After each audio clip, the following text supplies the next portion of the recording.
લેવામાં આવશે અને બાકીની બેઠક ઉપર કોંગ્રેસનો કાર્યક્રમ મજબૂતીથી જનતાના આશીર્વાદ મેળવવા માટે લોકોનો જનસંપર્ક કરશે અને સમગ્ર ગુજરાતમાં આપના માધ્યમથી પણ આપની સ્ક્રીન ઉપર પણ દેખાય છે કે ગુજરાતની જનતા ભાજપાથી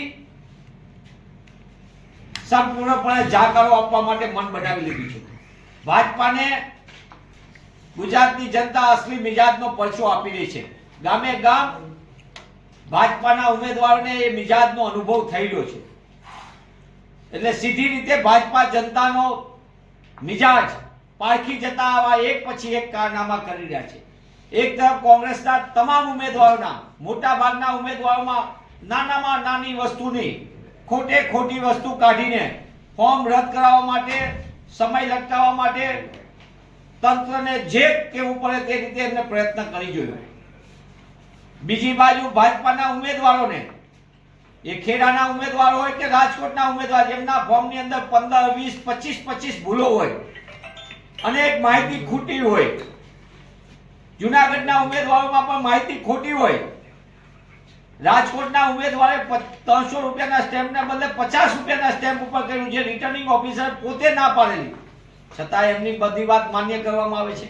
આ સંજોગોની અંદર કોંગ્રેસ પક્ષ ભારતીય ચૂંટણી પંચને એની બંધારણીય ફરજ યાદ કરાવવા માંગે છે અને આપના માધ્યમથી પૂછવા માંગુ છું કે ભારતીય જનતા પાર્ટીના ઈશારે તંત્ર કામ કરી રહ્યું છે કે ચૂંટણી પંચની બંધારણીય ફરજ છે તે પ્રમાણે તે કામ કરે છે. આ જવાબ ચૂંટણી પંચે આપવાનો છે, એની તટસ્થતા માટે, એની બંધારણીય ફરજ માટે કે એ યોગ્ય ફરજ નિભાવવા માંગે છે કે નહીં. આ પ્રશ્ન કોંગ્રેસના ઘરે ઘરે જઈને લોકોને સુધી વાત પહોંચાડશે. મનીષભાઈ, લાગે છે કોંગ્રેસ ઉમેદવાર પસંદ કરવામાં થાપ ખાઈ ગઈ હોય, કારણ કે આ ઉમેદવારે અનેક વખત આવી ભૂલો કરી છે અને શંકાના દાયરામાં રહ્યો છે. સ્થાનિકના જે કોંગ્રેસના નેતાઓ છે તે કહી રહ્યા છે કે નિલેશભાઈ ગદ્દાર છે. મને એમ લાગે છે કે ઉમેદવારની પસંદગી કરતા જે હથકંડા અપનાવાયા છે એ સૌને સ્પષ્ટ દેખાય છે. ઉમેદવારના પોતાના સગા બનેવી એ પોતે ટેકેદાર હતા, એમને ગાયબ કરવામાં આવ્યા. એફિડેવિટ સાથે તેઓ કલેક્ટર કચેરીમાં આવી શકે છે. ભાજપાની સ્ક્રિપ્ટ પ્રમાણે એમની બધી વસ્તુ કરે છે. ટેકેદારોને એન કેન પ્રકારે લોભ, લાલચ, ધાક, ધમકી તમામ પ્રકારની પરાકાષ્ઠા આચરવામાં આવી. આજે તમે જુઓ કે અપક્ષ ઉમેદવારોને પણ ફોર્મ પરત ખેંચવા માટે કઈ કઈ રીતે તંત્રનો ઉપયોગ થયો છે. ક્યાં પોલીસ અધિકારીઓએ અપક્ષ ઉમેદવારોના ઘરે જઈને કબજો કર્યો હતો, જ્યારે કોંગ્રેસના સત્તાવાર ઉમેદવારને નિયમ મુજબ પોલીસને આપેલી અરજી પછી પણ પોલીસે તપાસ કરવાની તૈયારી નથી દેખાઈ, માનસિકતા નથી દેખાઈ. અને એવા સંજોગોની અંદર કોંગ્રેસના ઉમેદવારના ટેકેદારોને જો ખરેખર સત્ય હોય કે એમની વિસંગતતા હતી તો કલેક્ટર ઓફિસમાં જ્યારે એફિડેવિટ દેવા માટે આવી શકે છે, તો એ ત્રણેય ટેકેદારોને કેમ કલેક્ટર ઓફિસમાં સુનાવણીના દિવસે હાજર કર્યા? તો દૂધનું દૂધ અને પાણીનું પાણી થઈ જાય. જે એફિડેવિટ તૈયાર થઈ, હું પુનઃ એ વાતને દોહરાવું છું, ત્રણ એક જ જગ્યાથી સ્ટેમ્પ લેવામાં આવે, ત્રણ વ્યક્તિની એક જ જગ્યાએ પ્રિન્ટ થાય, એક જ પ્રકારનો ડ્રાફ્ટ થાય, એક જ નોટરી ત્રણમાં નોટરાઇઝ કરે અને એક જ જગ્યાએથી ત્રણેયને ગાયબ કરવામાં આવે. અને આજે બાકીના અપક્ષ ઉમેદવારોના ફટાફટ ફોર્મો ખેંચાઈ જાય. આ લોકતંત્રની આનાથી મોટી કમનસીબી કઈ હોઈ શકે? ભાજપાના અહંકારમાં આજે આનંદ અનુભવે, પણ આ આનંદ ભાજપા માટે હોઈ શકે, પણ આ દેશ માટે અને ગુજરાત માટે આ સૌથી મોટી ઘટના છે કે જે લોકતંત્રની હત્યા થઈ છે, સરેઆમ થઈ છે અને એમાં તંત્રએ સંપૂર્ણપણે ભાજપાને કુર્નિશ બજાવી છે. અપક્ષ ઉમેદવારો સાથે સંપૂર્ણ ગોઠવણ થઈ, એક પછી એક ઉમેદવારોની સાથે ખેંચતાણ થાય. કોંગ્રેસના જે ટેકેદારો હતા સત્તાવાર ઉમેદવારના, એને આપેલી અરજી, પોલીસ સ્ટેશનમાં ઉમેદવારે આપેલી અરજી, અમારા પક્ષ તરફથી અપાયેલી અરજી, એને ધ્યાને નહીં લેવાની ને તંત્ર સંપૂર્ણ આંખ આડા કાન કરે. અને આ જે તંત્ર સંપૂર્ણ પોલીસ તંત્ર આખું જાગૃત, જે જગ્યાએ જાઓ ત્યાં અપક્ષ ઉમેદવારની સંપૂર્ણ સુરક્ષા સાથે.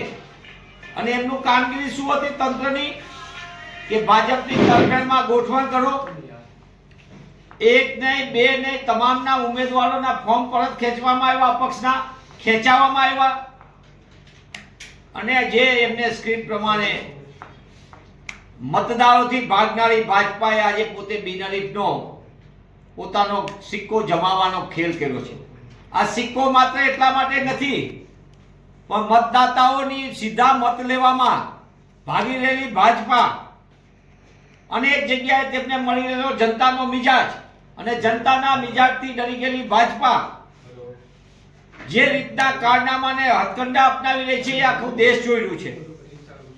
એક તરફ ગુજરાત ગાંધી સદાના ગુજરાત તરીકે ઓળખાય અને બીજી બાજુ આજે શરમ અનુભવે ભાજપાના કારનામાને હથકંડાથી. પણ દુઃખની વાત સાથે સાથે એ પણ છે કે ભારતીય ચૂંટણી પંચ જેની બંધારણીય ફરજ બને છે ફેર એન્ડ ફ્રી ઇલેક્શન કરવાની, એ આજે તંત્ર સંપૂર્ણપણે નતમસ્તકે હોય તેમ કામ કરી રહ્યું છે.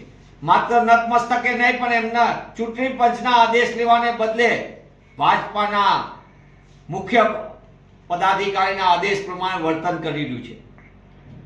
કોંગ્રેસ પક્ષને હું પ્રમાણિકપણે કહીશ કે એક બેઠક જવાથી, આ ચૂંટણી ન યોજાવાથી કોંગ્રેસ પક્ષને તો નુકસાન થયું છે, કોંગ્રેસના કાર્યકરો ઉપર પણ અસર આવે, પણ એના સાથે સાથે ભાજપાના હથકંડાને કારનામાના કારણે બાકીની 25 બેઠક ઉપર મતદાતાઓનો મિજાજ અને કોંગ્રેસના કાર્યકર્તાઓનો જોમજુસ્સામાં ઉમેરો થયો છે.